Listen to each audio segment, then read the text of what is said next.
Bienvenue dans le podcast Se traiter en première classe, où chaque épisode est une invitation à explorer le voyage le plus significatif de ta vie, celui vers la version de toi-même qui te rend humble et fier.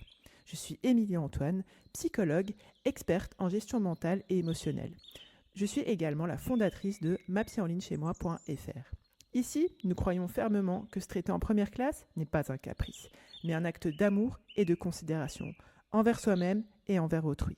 Dans ce podcast, je te donne des clés pour dépasser tes croyances limitantes, tes blocages, tes autosabotages et faire évoluer ton mindset et ta gestion émotionnelle sans souffrir et sans galérer.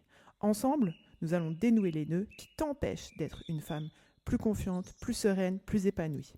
Avec ma méthode innovante, testée et approuvée, qui allie la profondeur de la psychologie, un coaching de déclic impactant, garantie sans blabla, New Age sectaire ésotérique, je t'apprends et t'accompagne pour que tu puisses développer une relation saine et authentique avec toi-même et avec les autres. Se traiter en première classe commence maintenant. Pas importante. Bienvenue dans l'épisode 77 de l'émission Se traiter en première classe. Aujourd'hui, je vais rebondir sur une question qui m'a été posée par une bootcampeuse au sein de MaPsy Campus. La question est la suivante. Comment se convaincre que je suis importante ? Malgré mes efforts et le travail sur moi-même, je n'y arrive pas. J'ai pas l'impression de servir à rien, d'être transparente et inutile, mais j'en suis carrément convaincue. Aujourd'hui, dans cet épisode, je vais aborder une question profonde et personnelle. Cette question qui a été soulevée lors d'une séance de coaching. Si ça résonne en toi, cet épisode, il est spécialement pour toi. Dans cet épisode, je vais expliquer pourquoi, à un moment de sa vie, on a l'impression de ne pas être importante, pourquoi on a l'impression de pas être d'être transparente et d'être inutile. Si tu veux la réponse à la question qu'elle a posée, c'est-à-dire comment s'en convaincre, eh bien, je t'invite à rejoindre MaPsy Campus sur mapsyenlignechaismoi.fr/bootcamp. Mais aujourd'hui, dans ce bootcamp, je vais adresser spécifiquement le pourquoi. Pourquoi, à un moment donné, on peut avoir ce sentiment d'insignifiance. Eh bien, déjà, sache que l'impression d'être transparente, etc., ça arrive à beaucoup de femmes, d'accord ? C'est pas forcément quelque chose que tu ressens toute ta vie, mais à un moment de ta vie, tu peux avoir ce truc de, ce vide, ce manquement de signifiance, justement. Et ça peut provenir de différentes sources. Ça peut venir d'expériences passées, ça peut venir du type d'éducation, ça peut venir d'un traumatisme, ça peut venir aussi de la pression sociale, de la pression culturelle, et ça peut aussi découler de nos propres attentes internes. Et je vais explorer justement aujourd'hui pourquoi et comment ces sentiments prennent racine. Comme je te disais, on vit dans une société, on ne va pas se mentir, qui vise qui vise et qui valorise surtout davantage de réussite que d'autres. Par exemple, cette semaine, j'ai eu l'opportunité de coacher une femme qui, je cite, ne travaillait pas. Voilà, en fait, c'est vraiment, elle avait cette honte, cette gêne, c'est l'impression que ce manque de considération elle-même, en fait, vis-à-vis de ce qu'elle faisait, parce que, entre guillemets, elle travaillait pas, donc tu comprends qu'elle n'avait pas un travail rémunéré en dehors de chez elle, or qu'elle s'occupait de sa famille, elle s'occupait de ses enfants, et elle décidait, en fait, de rester à la maison, non seulement parce que ça faisait écho à ses principes éducatifs, mais aussi parce que c'était important pour elle de préserver sa religion, parce que, par exemple, elle vit en France et elle peut pas travailler sans retirer le voile, elle souhaite pas retirer le voile, donc ça faisait profondément sens, en fait, vous voyez le sens, cette question d'insignifiance et de sens à ses valeurs à elle, mais comme ses valeurs à elle et ses décisions à elle n'étaient pas forcément comprises, en fait, par sa famille et par ses proches, des fois, elle avait ce sentiment aussi de pas être importante, de pas faire des choses, en fait, qui avaient du sens. Et des fois, on a le fait d'être dans des sociétés, d'avoir une culture au sens sociétal, mais au sens aussi familial, ça peut justement nous faire ressentir que nos accomplissements ne correspondent pas forcément à la norme, d'accord ? Et aux attentes. Et du coup, on a ce sentiment d'être moins importante. On peut avoir ce sentiment d'être moins importante. Il se peut aussi que durant l'enfance ou l'adolescence, on ait vécu des expériences entre guillemets négatives, traumatisantes même, qui ont laissé des traces profondes dans dans notre estime personnelle. Si typiquement on a vécu de la maltraitance ou de la négligence et que du coup on a inféré, en tant qu'enfant, que peut-être si on avait été maltraité, parce que ça c'est des conclusions qu'on fait quand on est enfant ou adolescent et c'est tout à fait normal de penser comme ça et de continuer de penser comme ça quand on est enfant et de continuer d'être marqué de cette manière-là quand on est adulte, c'est assez classique d'observer ça, eh bien en fait on fait la conclusion que si on nous traite mal, si on nous maltraite, si on nous néglige, c'est parce qu'on n'est pas importante, parce qu'on n'a pas assez de valeur. Et ça laisse des traces profondes dans notre estime personnelle et notre cerveau, en fait, comme il est structuré de cette manière-là, on a une manière de penser, on a un système de pensée après qui va continuer d'alimenter justement cette perception-là. Et il se peut que on continue, et c'est aussi une raison qui peut expliquer pourquoi on a ce sentiment de ne pas être importante, et je pense qu'en 2024, c'est de fait très marqué, c'est de se comparer avec les autres. Typiquement, dans les réseaux sociaux, c'est extrêmement facile de tomber dans cette comparaison. Cette comparaison, bien sûr, souvent, quand on a déjà ce sentiment, ce terrain, si je peux dire ça comme ça, d'estime de soi en déséquilibre et cette impression en fait de ne pas être importante, de ne pas être signifiante, si je puis dire, et de servir à rien et d'être transparente, etc. Ça va, comment dirais-je, c'est comme si le recours au réseau social, il va être axé de cette manière-là, de manière totalement inconsciente, bien sûr. Du coup, c'est facile de tomber dans le piège de la comparaison et ça va venir appuyer encore plus, ça va venir même, je dirais même valider ce sentiment, cette opinion en fait liée à sa valeur personnelle qui est moindre en fait. Autrement dit, tu penses que tu n'es pas importante, tu vas regarder peut-être les réussites entre guillemets des autres et tu vas trouver que tu es encore moins importante que ce que tu pensais. Enfin voilà, ça va venir valider en fait cette idée que tu as. Et je pense que souvent, comment dirais-je, tout ça, qu'est-ce que ça trahit, si je peux dire ça comme ça, c'est vraiment le besoin d'être consciente et de donner du sens à sa vie. En fait, on ne s'en rend pas compte, souvent on vit un peu de manière automatique, si je peux dire ça comme ça, on reproduit des schémas, on reproduit des croyances, des systèmes de pensée et du coup des conceptions qu'on nous a transmis vis-à-vis de nous-mêmes et de ce qu'on fait et de ce qu'on est, qui font que on n'est pas forcément en conscience du sens qu'on donne à sa vie. On n'a pas forcément eu l'opportunité, et c'est vrai que ma psychampus, c'est une opportunité aussi de créer cet espace, de favoriser cet espace d'introspection vraiment profonde, de conscience et de comment on souhaite donner du sens à sa vie. Souvent aussi, on a besoin d'être dans la même lignée, d'être consciente et d'être intentionnelle justement sur le chemin qui fait écho au sens qu'on souhaite donner à sa vie.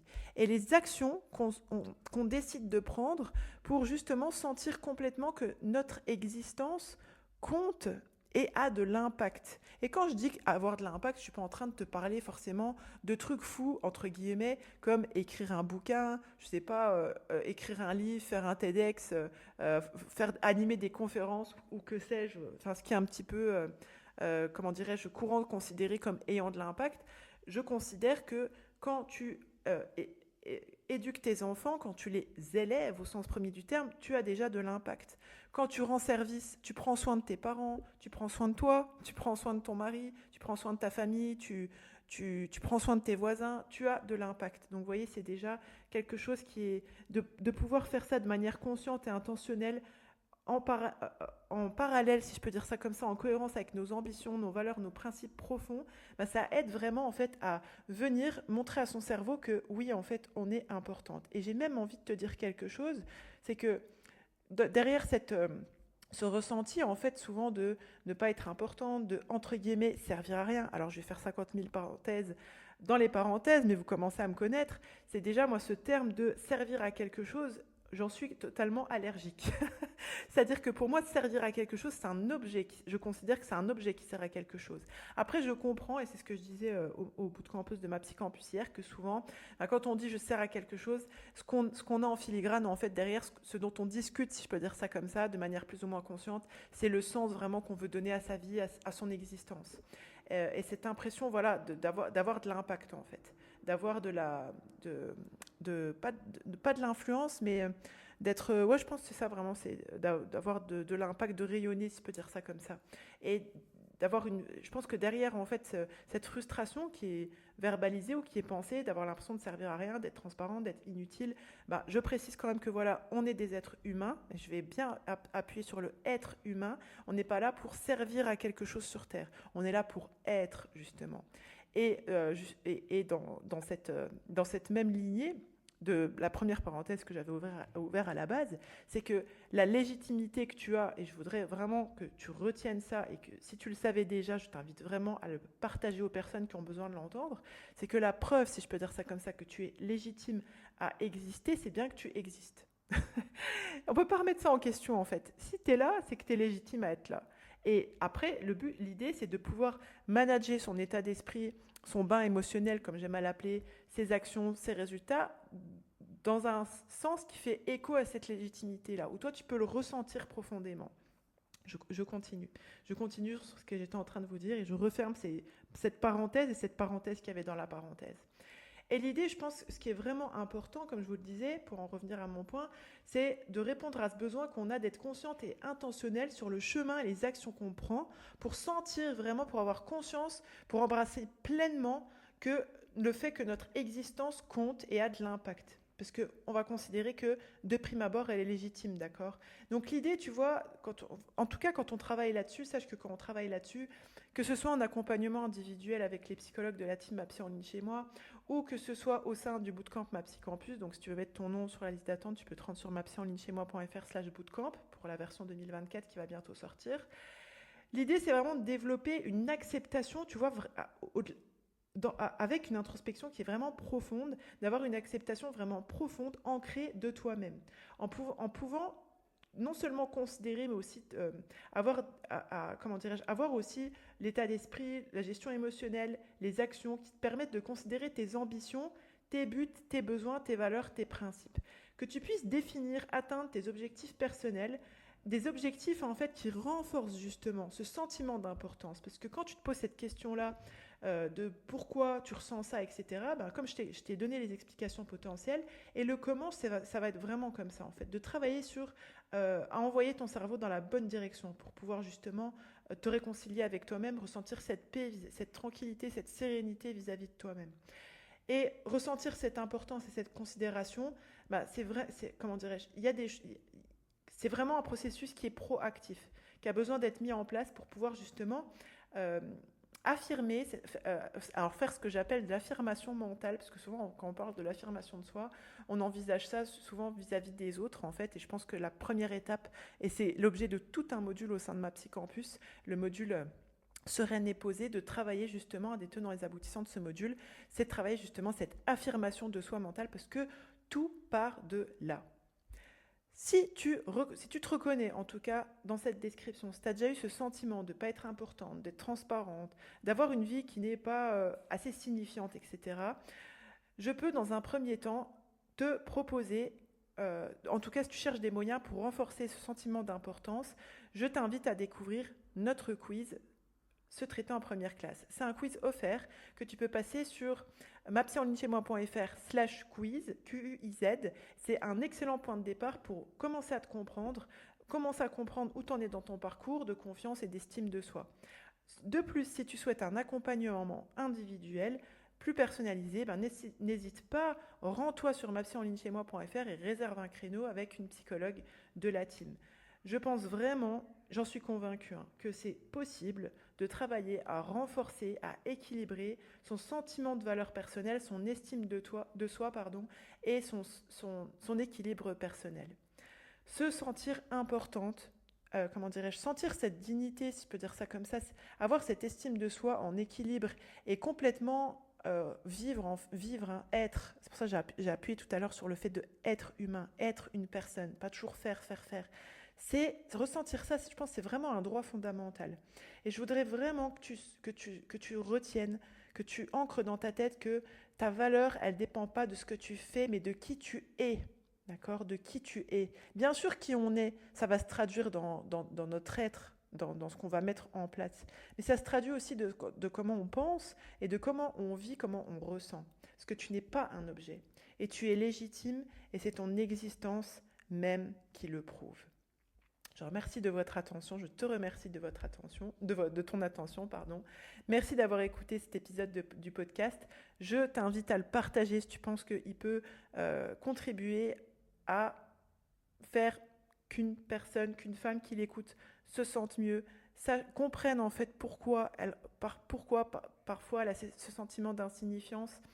Et je voudrais aussi remercier toutes les personnes, et même si tu ne l'as pas fait encore, merci, qui partagent avec nous leurs réflexions, qui laissent des commentaires, qui laissent des petits pouces levés sur leur plateforme, des notes pour nous soutenir, qui partagent notre contenu. C'est vraiment ça nous fait super plaisir à toute la team mapsyanlinchez-moi.fr et pour le coup, c'est vrai que ça alimente aussi le sens qu'on donne à notre travail. Parfois, parfois vous avez des retours où vous dites que vraiment tout le contenu, tout notre travail, tout notre contenu qu'on offre, que ce soit sur les réseaux sociaux, via le podcast, etc., ça change votre vie et vous nous dites toujours, vous vous rendez pas compte et c'est vrai. C'est humain, je crois, on se rend jamais compte. En tout cas, encore merci, j'aimerais beaucoup avoir vos retours sur ce podcast. Pense à t'abonner, à profiter de tout le contenu qu'il relève des podcasts sur l'émission Se traiter en première classe, sur notre chaîne YouTube mapsyanlinchez-moi.fr, sur nos programmes offerts sur mapsyanlinchez-moi.fr et également sur le blog. Merci de votre écoute, de votre attention. Au plaisir de revenir dans vos oreilles. C'était Émilie Antoine, la fondatrice de mapsyanlinchez-moi.fr, psychologue experte en mindset et en gestion émotionnelle. Je vous ai présenté le podcast Se traiter en première classe, ta dose hebdomadaire pour te construire le mindset d'une femme épanouie et en phase avec ses ambitions, ses valeurs et ses principes. Chaque semaine, je vous donne des explications impactantes et des conseils concrets pour que tu puisses vivre en fonction de tes aspirations, de tes ambitions, de tes valeurs, de tes principes et non en fonction de tes peurs, de tes croyances limitantes, de tes blocages et de tes traumatismes. Pensez bien que vous êtes la première personne à bénéficier du crédit que vous accordez à votre existence et je vous dis à bientôt. Bye bye. Si tu es prête à donner un tournant à ta vie et à embrasser pleinement l'idée de te traiter en première classe, je t'invite à rejoindre ma Psycampus. C'est le pas décisif vers une version de toi-même plus sereine, plus confiante, plus épanouie. Sur ma Psycampus, tu commenceras par découvrir les fondations de la maîtrise mentale et de la gestion émotionnelle, posant ainsi les bases saines de ton évolution. Ensuite, tu embarqueras sur un voyage transformateur qui te révélera comment accueillir ton unicité et cultiver une paix intérieure face aux défis de la vie.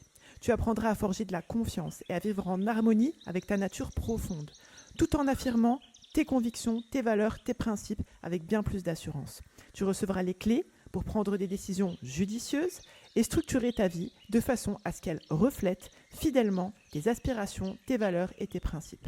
Tu seras guidé vers la maîtrise de ta sérénité intérieure et l'expression de ta grâce naturelle. Je te fournirai, étape par étape, une méthode pour devenir une femme non seulement capable d'agir conformément à ses ambitions, mais aussi de célébrer son épanouissement personnel, professionnel et spirituel.